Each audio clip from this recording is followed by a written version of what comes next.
Orang seringkali memakai contoh bahwa iman tidak relevan dipakai untuk menyelesaikan masalah, persoalan, dan problematika hidup manusia. Karena iman itu hanya bisa berlaku dalam satu waktu, situasi, keadaan tertentu, ditambah lagi tidak dapat diceritakan ulang prosesnya. Contohnya, waktu Tuhan Yesus melakukan banyak mujizat, menyembuhkan orang sakit, ya, menghidupkan orang mati.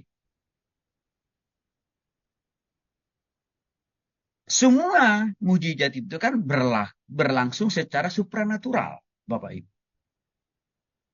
Karena kesupranaturalan kuasa Allah itu, maka bagaimana proses Tuhan menyembuhkan, mengangkat sakit penyakit, termasuk menghidupkan Lazarus yang sudah lebih dari 3 hari 3 malam mati, kan tidak bisa dijelaskan memang. Gak bisa diceritakan ulang prosesnya, Bapak Ibu. Kenapa? Karena itu mujizat yang bersifat supranatural. Artinya apa? Hanya terjadi dalam hitungan detik. Artinya kalau mujizat yang dipakai oleh mereka menjadi contoh pembuktian bahwa ya iman tidak dapat menjawab semua persoalan manusia, bisa dipahami. Kalau yang mereka pakai itu salah satu contohnya tentang mujizat-mujizat yang dilakukan oleh Yesus. Ya. Tapi yang jadi persoalan, waktu mereka menyimpulkan, ya, semua yang Tuhan lakukan itu tidak dapat dijelaskan prosesnya, caranya, tahapannya, salah juga.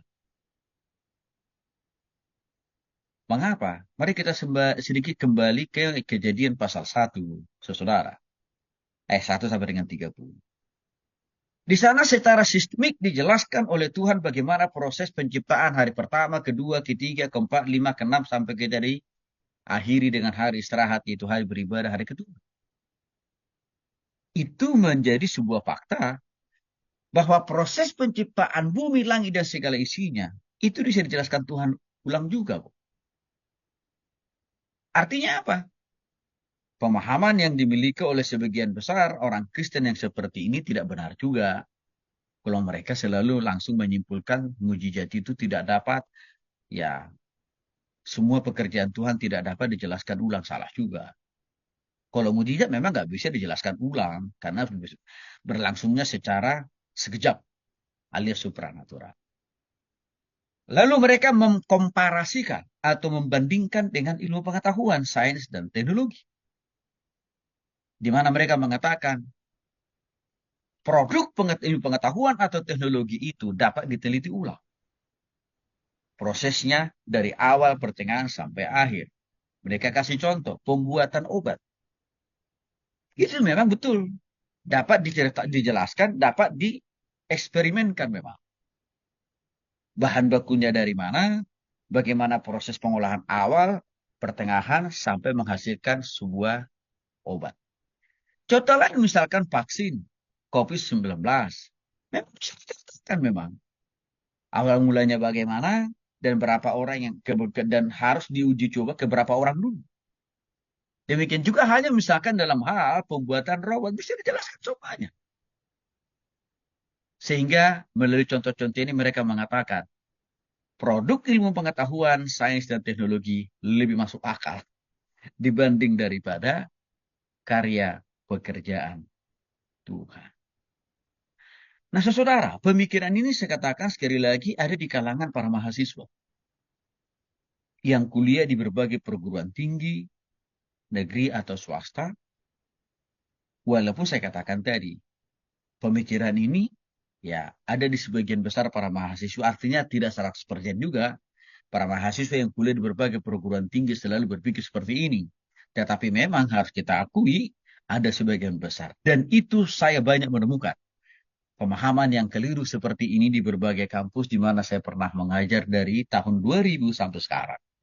Selalu yang mereka pertanyakan adalah bahwa iman itu ya tidak selalu bisa dibuktikan secara saintifik, sedangkan produk teknologi itu dapat dibuktikan.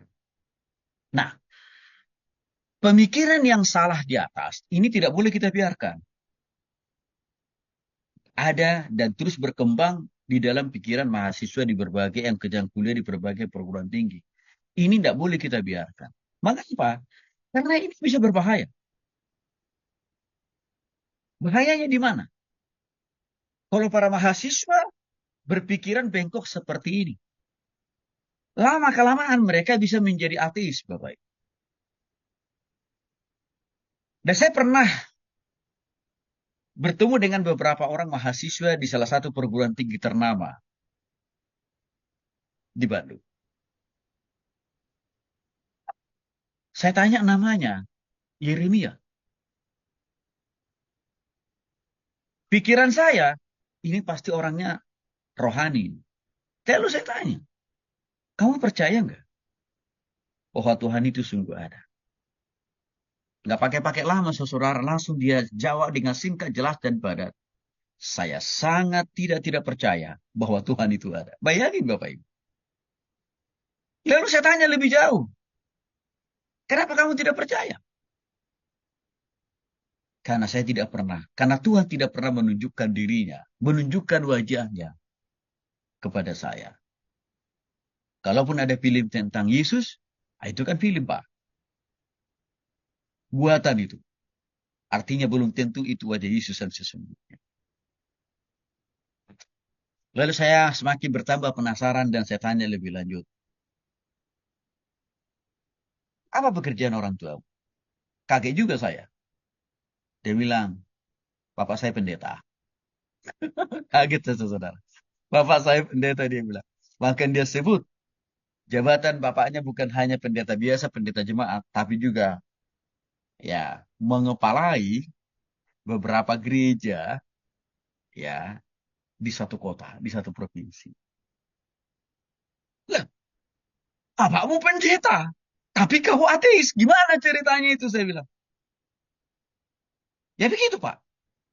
Karena bapak saya juga tidak bisa menjelaskan dan membuktikan bahwa Tuhan itu ada.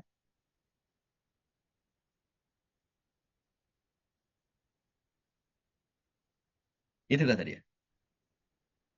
Dan itu bukan hanya satu. Masih banyak lagi mahasiswa yang berpikir seperti itu juga.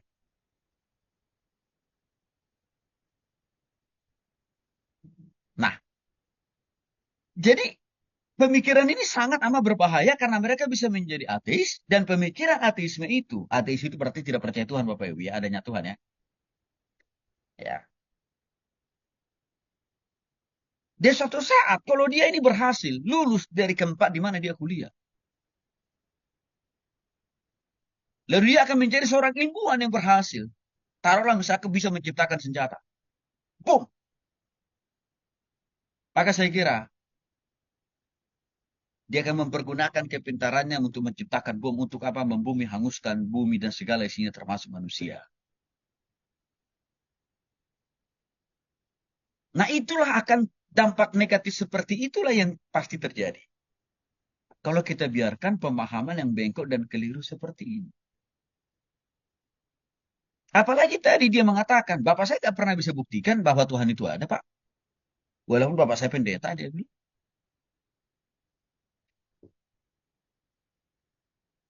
Nah hal itu mencerminkan, seorang hamba Tuhan sekalipun, yang lalai, atau yang kurang pengetahuan, dan wawasan yang luas, untuk menjelaskan kepada anaknya tentang eksistensi dan keberadaan Tuhan, bisa berakibat anaknya ateis.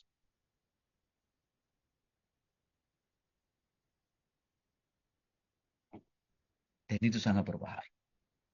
Nah, maka untuk itu Bapak Ibu dikasih oleh Tuhan Yesus Kristus kita mau melihat lebih jauh lagi. Fase-fase dominasi atau pengaruh iman dan hubungannya dengan ilmu pengetahuan serta teknologi. Jadi dalam konteks ini saya akan jelaskan kepada Bapak Ibu bahwa memang ada masa-masa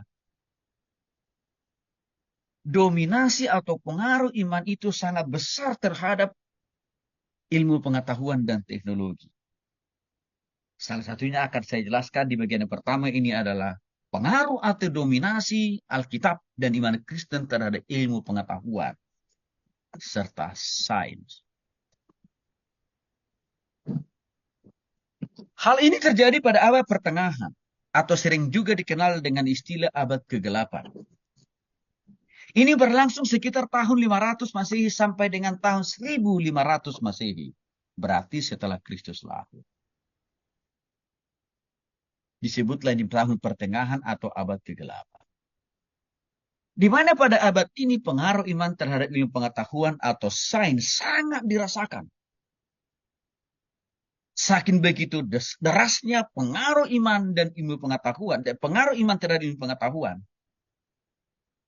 Sering pada masa ini, teologi menjadi parameter, menjadi ukuran, menjadi standarisasi dalam menilai segala sesuatu, termasuk dalam menilai layak tidaknya suatu pengetahuan atau juga teknologi. Bahkan pada masa ini Alkitab dan iman Kristen menjadi ukuran mutlak benar tidaknya sebuah ilmu pengetahuan Alkitabiah atau tidak. Firman Tuhan menjadi parameter atau menjadi rujukan. Apakah sesuatu yang dihasilkan atau diproduksi sebuah teknologi atau ilmu pengetahuan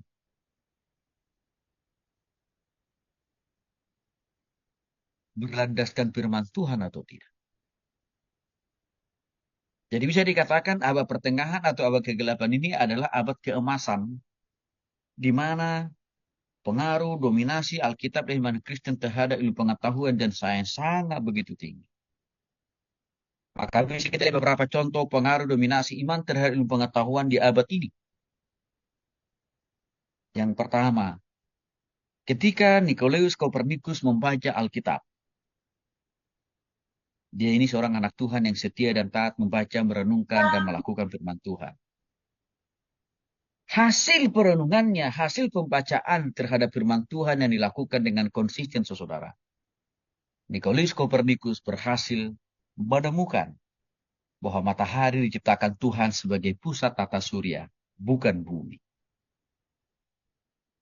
Dan sekaligus juga dari perenungan pembacaan firman Tuhan yang dilakukan setiap hari.